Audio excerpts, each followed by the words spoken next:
Which national team will be the dark horse of the 2022 World Cup? Hi, if you're new here, I'm Filippo, and welcome to Tactical Manager TV, and welcome to another World Cup video. Today we're going to go through some past dark horses in recent World Cup editions, then I will reveal to you my mysterious dark horse for the 2022 World Cup, and I'll do a breakdown and give you 4 reasons why I believe so. The definition of dark horse in a World Cup is essentially a participant that experts do not expect big things, but this team overachieves and makes the unexpected deep run. Like a non-title contender making to the semifinals, that's a dark horse, for example. It's not literally a dark horse because, in the World Cup, horses can't play. It's only for humans. So you get what I'm saying. So why don't you tell me, who is the dark horse for this edition? It can be Serbia, Denmark, Uruguay, the United States, Senegal, and many others. I will tell you mine later in the video, so why don't you drop a comment down below who's your dark horse of the 2022 World Cup and why? Keep in mind, this is also a World Cup that'll be mid-season in Europe, different country, very different from your typical World Cup, so expect the unexpected. Now, before we start, don't forget to smash that like button, or don't. I don't care. Do whatever you want. I can't force it. Thank you for hitting that like button or dislike button and commenting who is your dark horse underdog of this edition of the World Cup. All right, let's play the intro and let's get it started.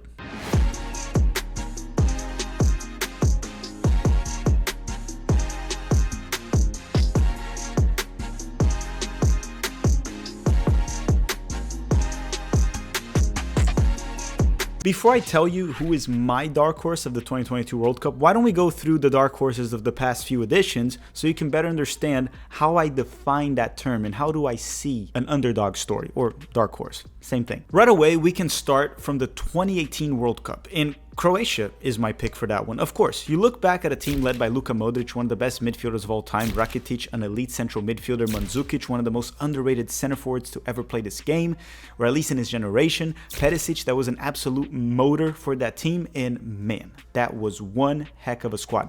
But no one, absolutely no one, and don't lie to me, had Croatia making it to the final. Honestly, no one had them making it to the semifinals. Most didn't have them making it to the quarterfinals, including myself.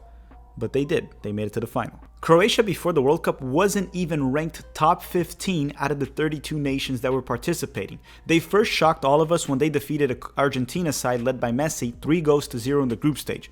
By the time they reached the semifinals versus England, they were already considered a dark horse campaign. And obviously the It's Coming Home crowd pretty much thought England was in the final by the time they were going to face Croatia. And to be honest, so did I. But Croatia pulled a 2-1 win in extra time versus England to make it to the final where they would lose to France. Regardless, this is one of the most impressive dark horses campaign of all time. But Croatia is not my dark horse for this edition. After all, lightning never strikes twice at the same spot. Or it does. I don't know. I heard in Florida it can happen, but usually it does not. It shouldn't. Prior to the 2018 World Cup, we had the 2014 World Cup, so why don't we talk about that one? When we go back to the 2014 World Cup, I'd say the dark horse was Costa Rica. Sure, they got knocked out in the quarterfinals by a stacked Netherlands side on PKs, but for starters, that Costa Rica team was not even expected to get out of their group, let alone make it to the quarterfinals. Their group had Uruguay, England, and Italy, 3 nations that had won the World Cup before in the past, which combined for 7 World Cup titles total, world-class players, but still, Costa Rica advanced in first place. Yeah, they topped the group with Uruguay, England, and Italy. Led by Brian Ruiz, Joel Campbell, Keylor Navas, and many other Costa Rican legends, Los Ticos went on to the knockout rounds and they knocked out Greece in the round of 16. And then they made it to the quarterfinals where they would go on to lose to Netherlands. So they were my dark horse of the 2014 World Cup, and to be honest, that was probably one of the most fun dark horse stories I've ever followed along. Prior to the 2014 World Cup in Brazil, we had the 2010 World Cup in South Africa, also known as the World Cup with the best soundtrack of all time, led by Waka Waka with Shakira and Waving Flag, which is also a wonderful song. But who was the dark horse of the 2010 World Cup? To me, the dark horse of the 2010 World Cup was Uruguay. At one point, it was almost Ghana. That quarterfinals between Uruguay and Ghana was legend. Wait for it. Dairy. Now I sound like Barney from How I Met Your Mother, and that's the name of the TV show. Don't worry, I haven't actually met your mother, I would hope. Now, pretty much whoever went on to win that quarterfinals between Uruguay and Ghana would have been the dark horse of the 2010 World Cup. And thanks to Luisito Suarez and his version of La Mano de Dios, the hand of God, Uruguay found a way to advance. Then they lost to Netherlands in the semifinals, but that did no damage to their impressive campaign led by Diego Forlan and company. And one of the players that I miss the most from that Uruguayan side is El Loco Abreu. And let me know in the comment section if you remember him, and Botafogo legend. And this is the perfect moment for me to transition to the 2022 World Cup, because my dark horse for this edition is La Celeste, aka Uruguay.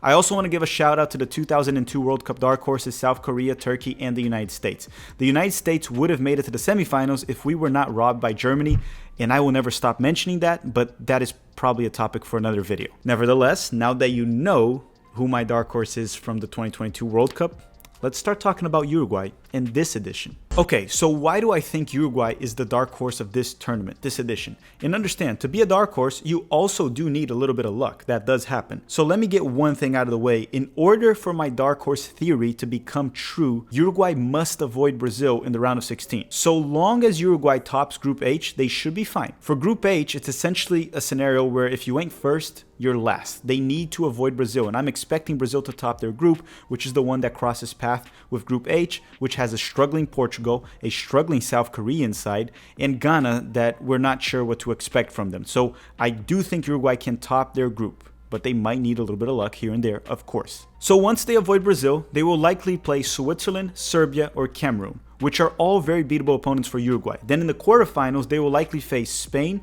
Germany, Belgium, or Croatia, which is where I think they can fully embrace their dark horse role in the knockout rounds. And I think they can knock out any of those 4 teams. Of course, you must be saying right now, there's no way they can beat Germany, Spain, Croatia, or Belgium.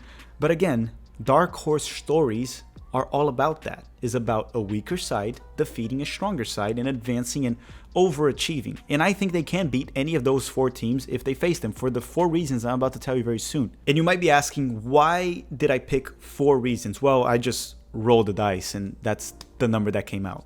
That's literally it. There's not much thinking. Okay, I actually have 4 reasons, and that's a joke. Okay, so let's keep going with the video. But understand, there are a few key components to look at when it comes to dark horse campaigns. The teams need to have a strong defense, a good coach, and clutch players with quality and a winning mentality. Uruguay has all of that. But that aside, let's go to my 4 main reasons to why I think Uruguay will be a dark horse in the 2022 World Cup. Reason number 1 is this team has the perfect mix of veterans, players in their prime, and youth. What do I mean by that? That means that they are not heavy in any of those categories. It's a very well-rounded team when it comes to experience. You have experienced veterans that can provide leadership while being valuable on the field as well, such as Luisito Suarez, Sebastian Coates from Sporting Lisbon, goalkeeper Muslera, that right now he is a backup, but he will still be providing leadership and experience for this team.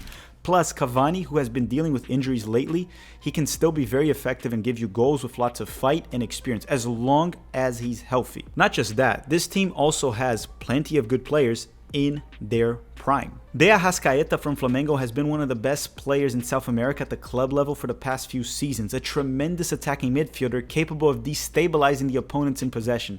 A 27-year-old José Maria Giménez, the center back for Atletico Madrid, enters this World Cup in his prime. Rodrigo Bentancur from Tottenham is another great option. On top of all of that, they also have proven young players that are yet to enter their prime but are playing in an extremely high level, such as Darwin Núñez from Liverpool. Despite the constant criticism for his start at Liverpool, he is a fantastic center forward. He will have an opportunity this World Cup to silence his critics, and you know, there is a reason that he had over 30 goals scored for Benfica last season. Ugarte is also a defensive midfielder from Sporting Lisbon at age 21 and is already a fantastic player. There's also the center back slash right back, usually plays as a right back for Uruguay from Barcelona, named Araujo, that at the time of this recording, he seems to be going to the World Cup, but his status in terms of health is questionable as he is recovering from a muscle injury, but it looks like he might play.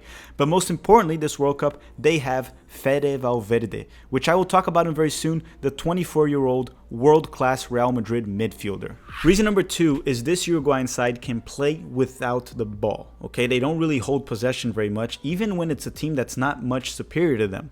With that said, that is a very important skill for a team to have if you want to be an underdog story, and it can come in handy in knockout rounds. Before I talk about that, which has to do with their tactics, let me talk a little bit about their current coach, Diego Alonso, and why he took over so late in this World Cup qualifying cycle. So Uruguay was actually struggling quite a bit this cycle to qualify to the World Cup. Towards the final 4 games with the World Cup at risk, the federation decided to fire their legendary coach Oscar Tabares, who had been in charge of Uruguay for over 15 years. Desperate times, desperate measures, and it worked. Diego Alonso, the former Inter Miami coach, took over the national team, and with the 4 games that were left in qualifying, he won all 4. He managed to get Uruguay to Qatar, finishing in 3rd place in CONMEBOL qualifiers, only behind Brazil and Argentina. For those 4 games, we saw Alonso mainly play a 4-4-2 and have his team understand how to play without the ball and be direct when in possession in transition.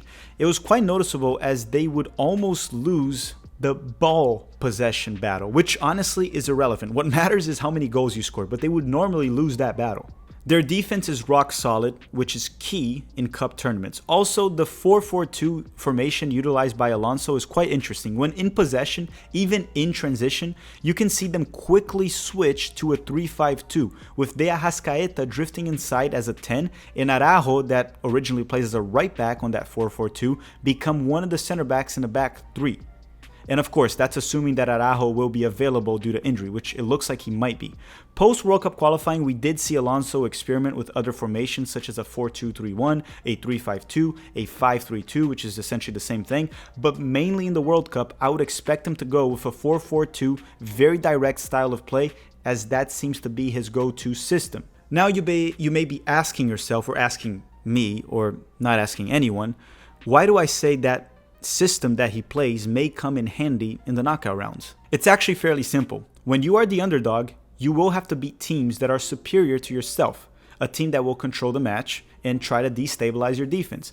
The best and usually the main way to go through against those teams is to know how to defend and how to play without the ball and be direct in transition. It's the most efficient way to play as an underdog, as you won't have much time on the ball and you won't be able to control possession as much. I mean, a great example of what I just said is Diego Simeone's Atletico Madrid over the years, taking down teams that are far superior than his by playing very compact, knowing how to play without the ball, and being direct in transition. Speaking of which, this brings me to reason number 3, which is a key component of upsetting a team that is better than you, which here in America, the way we would say it in American terms is Uruguay's got that dog in them. So reason number 3 is the Uruguayan grit and fight that they have with them. If you are not South American, you might not get it, but Uruguay is always a team built with warriors disguised as soccer players. They will fight you and grind out results, unlike most teams. As this may seem like an over-exaggeration, it is not, and they are now re-energized under Diego Alonso. And again, when you are an underdog, you will need to grind out results, and this team can do that. I know this doesn't seem like a real take because it's a bit outside of actual soccer. It's a mentality thing. It's not tactical. It's not personnel, but this team is tough as nails. And yes, mentality does matter. Last but not least, and reason number 4, is actually a player, and that is Fede Valverde. So you add all the talent and elite players that Uruguay already has, a strong system, experience and youth.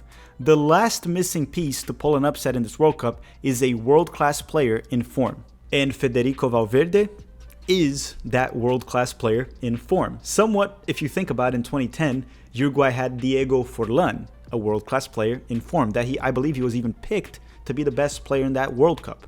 You see, Uruguay has players that in a moment or two can decide a game. Suarez, despite his age, Arrascaeta, Darwin Núñez, even Cavani right now.